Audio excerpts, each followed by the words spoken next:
Hi, I'm Daniel Lucas, and welcome to Book 101 Review. Book 101 is all about the books that I've read for the last 40 years, and today I have my special guest. One of his advocacy guiding people to the hidden path, freedom, and purpose of their own terms, no other than Mr. Matthew Strunk. Howdy, howdy. Welcome on Book 101, Mr. Matthew. And can you please introduce more about yourself that I miss? Yeah, no, definitely. Appreciate it. Name's Matt Strunk. I would probably classify myself as a recovering serial entrepreneur. I started and sold lots of companies. I bought companies, ran companies, done all the things. And these last few years, I've been really focused on trying to figure out how to live a life that's a little bit more fulfilling on my terms instead of just doing the things I thought I was supposed to do. And now I help others do the same, really get themselves organized to live a life on their terms. And through coaching and content, that's where I live now. Mr. Matthew Strunk, thank you so much for sharing your knowledge and wisdom to the world. And today let's talk about the dirty secret of success. Why having it all can still leave you empty. Tell us the dirty secret of success. What is that secret, and why is too hard for high achievers to talk about? Yeah, so I guess to best explain it, to provide context, it starts when I was much younger. I grew up, in a poor family, didn't have a whole lot.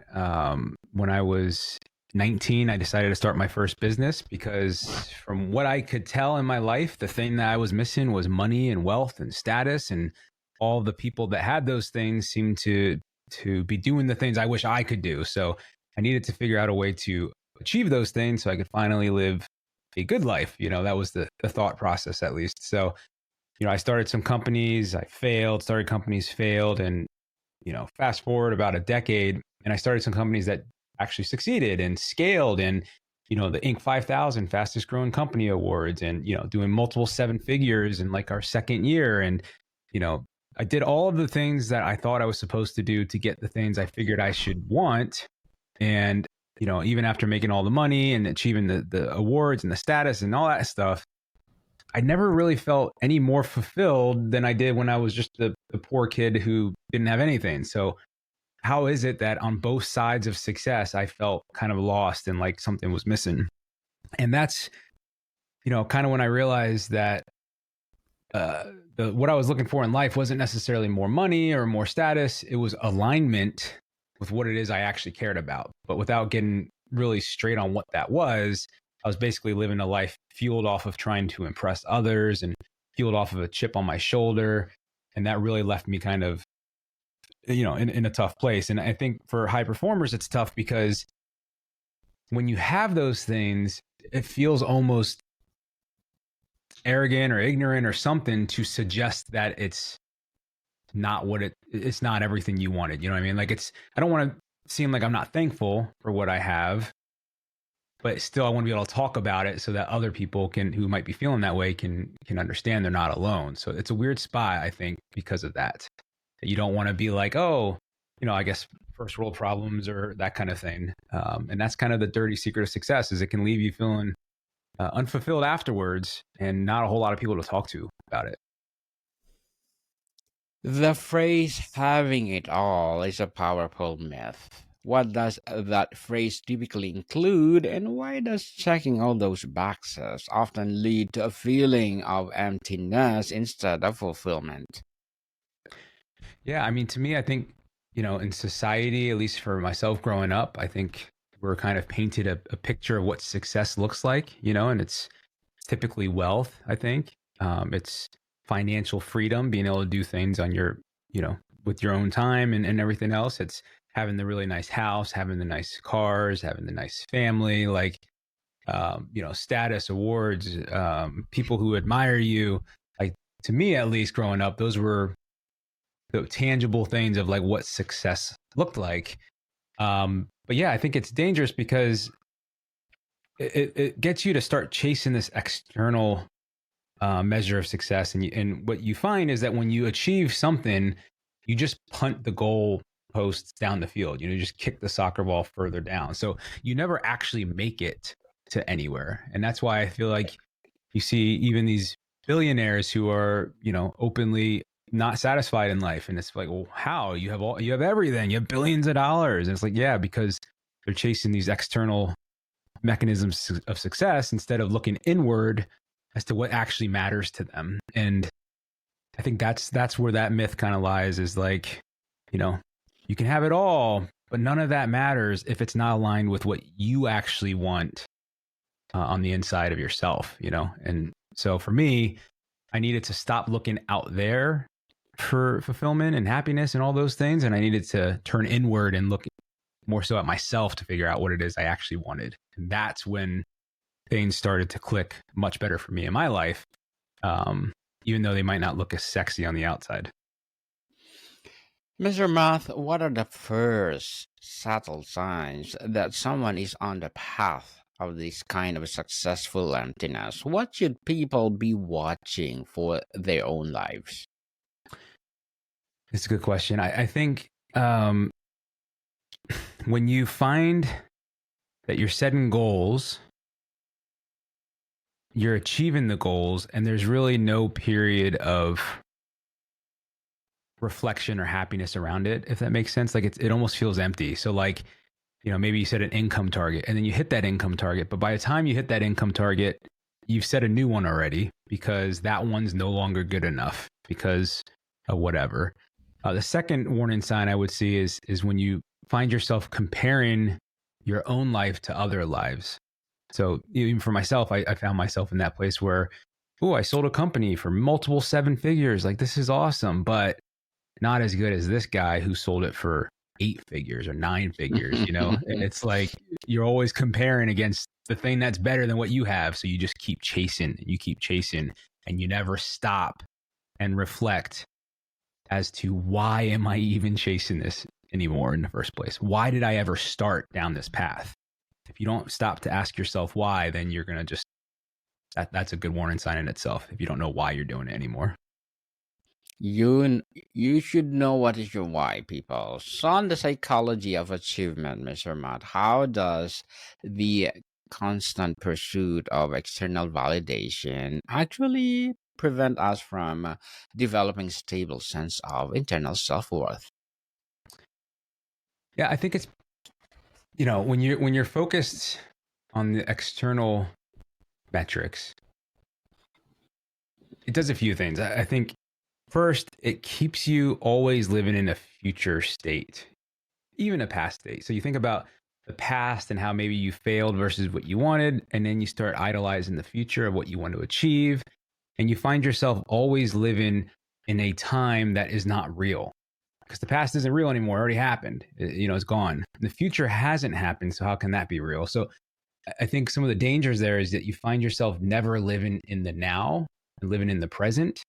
And if you're not living in the present, then you're not really living at all. You're just kind of going through the motions, And yeah, so I think that is probably one of the biggest things I would say is not being in the present because you're always chasing something in the future is a big concern. And, I think we'll probably talk about it later, but like in this one book I read that really reflected, or that I reflected on strongly, was this idea of, in life, you're really trying to acquire memories. You're trying to acquire experiences and things you can reflect back on, because what else do we have when we're old and,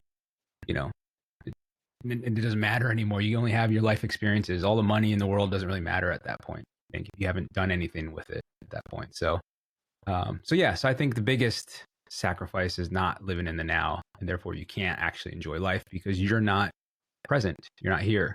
So how could you?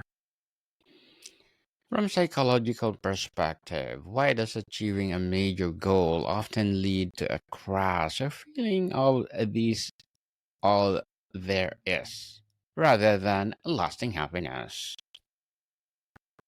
Yeah, I think I think again it's because you're kind of chasing these extrinsic motivators, and you can't really find internal fulfillment with that because you're not.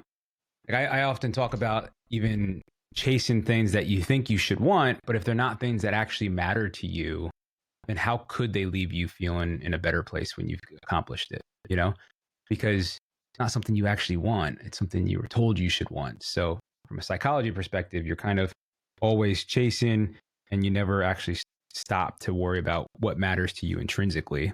And I think that is a big part of it. Mr. Matt, on society and conditioning, how have our culture and social media platforms perfected the art of selling us as a definition of success that is almost guaranteed to make us feel inadequate? Yeah. Yeah, I mean, social media is a big one, right? You know, you figure we only see what people want us to see, and uh, living an average life where you're playing with your kids in the living room in your pajamas doesn't necessarily look as good as like all the glamour and these kind of staged things. So it sets this expectation. I think it sets these expectations of what our life should look like if it was ideal. So once again, we find ourselves comparing to that, which leaves us feeling a little bit empty. And because we're stuck watching those things and comparing to those things, we're never actually living in the moment, which is where we would achieve that actual experience in the first place. And you can go really down the rabbit hole as far as society expectations, but like I guess a preview of it would be that from a system perspective of trying to manage lots of people, say hundreds of millions of people, like there's certain ways you need to try to get people to conform. And one of the best ways to do that is to give them this kind of ideal state that they can chase. So they have hope that they can kind of chase after, but not really necessarily achieve, and keep us with our wheels spinning to help keep things predictable. So I think that's part of it. And then also from a marketing perspective, it wants you to chase these things too. So you buy and you consume and all that kind of stuff. So it's like when you stop to think about it and you think about the motivations behind a lot of what you see, it kind of makes sense that it's not real life. It's meant to keep you consuming. It's meant to keep you spinning your wheels. It's meant to keep you spending your money. It's not meant to help make you fulfilled and actually live a life that is meaningful to you. Mr. Matt, how does dirty secret manifest differently for women who often face the added pressure of learning in at work while simultaneously being the primary caregiver at home? Yeah, that's a good question. I think, hmm, you know, I have some thoughts on that, I guess, and I'll throw them out there, and you can take it or leave it. But I think from even like my wife, I think that when we had our children, there was actually an expectation that she had of herself that she shouldn't want to be just a caregiver and raising the children and stuff like that. Like there's almost a stigma that she should want more than that. She should want this big career and to make all these monies, and to be just the mother wasn't enough in a way, which is kind of crazy to me. Because again, it's not about whether or not you should chase a career. In my opinion, it's not whether or not you want to stay at home with the children, not whether or not you want to do either of those things. It's about having the awareness to know what it is that you want and not to let those external pressures kind of steer what you're doing. So I think the dirty secret of success, at least that I can think of from the perspective of a woman, is now you have that conflict, right? Because Yes. she want all these things. Maybe I don't want those things. Ugh, but I should want those things. And then you're caught in that battle. So it's not about what's right. It's not about what's wrong. It's about what is right for you because it's your life. You should set your own terms based off of your vision. And then that's how you should execute against it. And don't worry about what other people think and expectations and whatnot. Yes, don't care what people say about you. People care for yourself. And Mr. Matthew, as you guiding people to the hidden path, what are your short-term and long-term goals? Yep. Yeah, exactly. And I think if there's one takeaway I'd probably want people to think of from this, is really about raising awareness about what's driving your actions. You know, you had mentioned earlier about starting with your why. I think there's a good book about that also as well. Um, and getting really, really clear and being able to articulate what it is that you want from your life. That's first, because you need to have that vision. And the vision needs to be true. And the way you do that is you have to remove the noise of modern day living, the noise of the daily grind. You have to get enough space so you can gain the clarity to articulate and document that vision.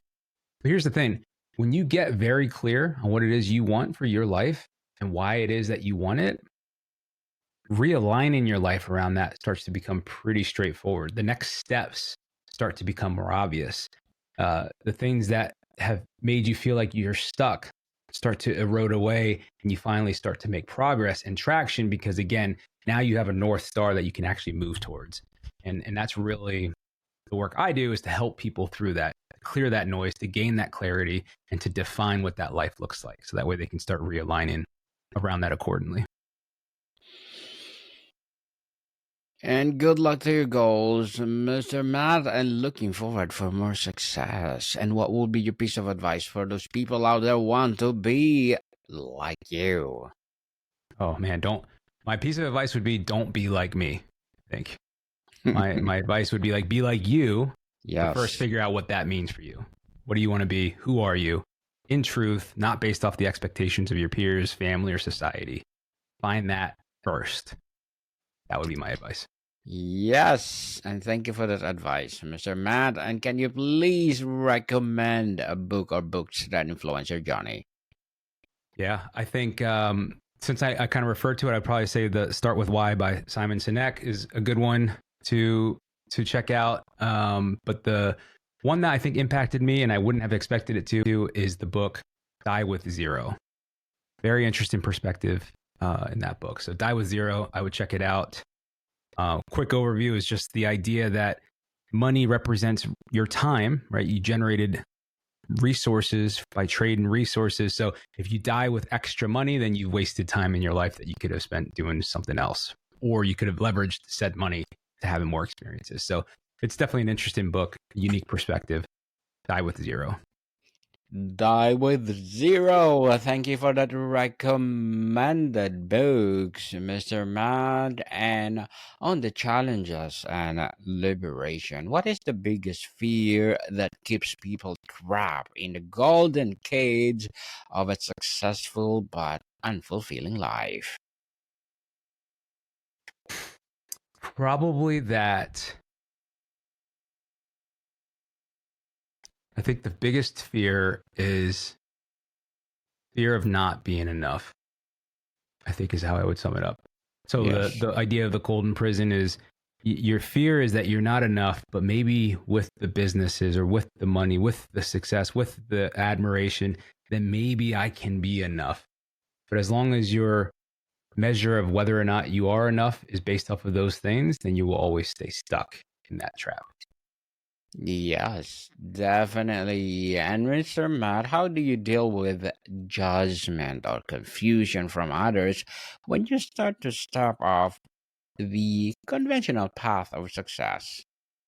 Yeah, that's a great question because I've had lots of that in my life, man. So the crazy things I feel like I've done, but um, again, I think it comes back to if you have a really damn clear vision of who you are and what you want from life and what that vision is, and all that other judgment from friends, family, peers, it's just noise. You know where you're going. You don't need that validation from them. So I think having the confidence of knowing where you're going helps you with dealing with that. And the other thing is, I've found that it also exposes different relationships in different ways. The real people that love you will follow with you. They will still support you. They don't really care that much. And then you'll start to uncover maybe some relationships that weren't as healthy as you may have thought they were. And maybe that's a good thing. And that might be a sign that maybe they're not a part of that new journey that you're going on. And that's okay. Yes, it's okay, people. It's okay. And how do you deal with, well, people want you to, let's say, grab mentality? They want you to not to be succeed in life. What are your recommendation for that? Yeah. It's like a lot of people want you to be successful as long as you're not more successful than they are, kind of Yes. thing. Right. Yes. True. Yeah. I think it's, again, that's an interesting dynamic because I think sometimes that might expose weaknesses in certain relationships that maybe aren't serving you anymore. And when we talk about realigning your life around that vision, sometimes it has to deal with those people too. Sometimes it has to deal with eliminating people who might be toxic and kind of bring you down. So, yeah, I think that, in my opinion, based off of some of my experiences, the people that genuinely love you do want you to succeed, regardless of how it compares to their own success. Um, so just keep doing you, and let it all shake out, but don't let that noise distract you from your mission and where you want to go. What role do practices like mindfulness, gratitude, or introspection play in overcoming the emptiness of external success? It's huge, man. Yeah. So for me, I could say, like, personal anecdote is like, for the longest time, I was like chasing success, that part. And Yes. even when I became aware that that wasn't it, I went on this journey of trying to figure out what was it. I spent more money than I care to admit on coaches, therapists, frameworks, courses, reading books. Like, what am I missing here? And I dug and I researched and I went. And the the funny part is, only when I started becoming more aware, only when I started to work on mindfulness and introspection, only when I allowed space for myself to think, only when I turned inward was I finally able to get the answers I was looking for. So I think that a lot of what you're looking for, a lot of the answers, when you think about, well, what is that vision, or what is my purpose, or what is my identity? I think the answers live within you. If you could just hear yourself, you would find the answer that you're looking for. Yes. And if you could redefine success, Mr. Matt, for our culture today, what would the new definition be? I would say living life on your terms based on your vision is success. Success is subjective, and it's based on, actually, I'll give you a better, more clear answer. Success is living a life based on your authentic truth, period. If you want to be a snail farmer, go for it. If you want to, like, whatever it is, it doesn't matter. Just live your truth. That's success in my mind. Very well said, Mr. Matt. And before we wrap up our discussion for today, I'm inviting you to please do listen to my other podcast, people. My other podcast, because my Abstract Essay is already in fifth season. Abstract Poetry in second season. I'm a Book 101 review in fifth season too. Comedy 101 in second season. And my Food 101 in fifth season as well. Geography 101 in fourth season. I'm a Baby Podcast Law 101 and Mental Health 101. Love Letters in third season, and Movie 101 review and Music 101 and fourth season, and Science 101 and Sex 101 in its first season. Please listen to them wherever you listen your podcast. So, Mr. Math, finally, what is your message of hope for everyone who recognizes themselves in this dirty secret? What is the first step toward building a life that's not just successful but truly satisfying? Yeah, I would say my message would be that you're not alone. You're not broken. And you don't have to stay stuck. You can continue to move forward, but start with awareness. Start with awareness and really trying to figure out what it is you want from life. But you don't have to stay stuck. There is a path forward, and yeah, just have the courage to go after it. Yes, indeed, Mr. Matthew Strunk. Thank you so much for sharing your knowledge and wisdom to the world. So, can you please invite our listeners to support your business, your projects, or anything that you want to promote on Book 101 Review? Yeah, I think the best thing is check out the website at illumiShift.com. So it's normally where I'll put everything. I'm actually in the process of launching a new YouTube channel, and once that's live, I'll put that on the website as well. So yeah, I appreciate your time, and this was great. Thanks for having me on. Yes, indeed. And one more, Mr. Matt. Can you expound this phrase on your website? Your life, your terms, your vision. Yeah, I think it's your life, and ignore the expectations of others. Set your own expectations, that's your terms, so that you can clearly see the vision for what you want. And when you do that, you finally start living instead of just going through the motions. Mr. Matthew Strunk, let's support him, because if you support him, for sure there is a lot of people will find the hidden path. So, Mr. Matthew, thank you so much for your time. Yeah, likewise. Thank you.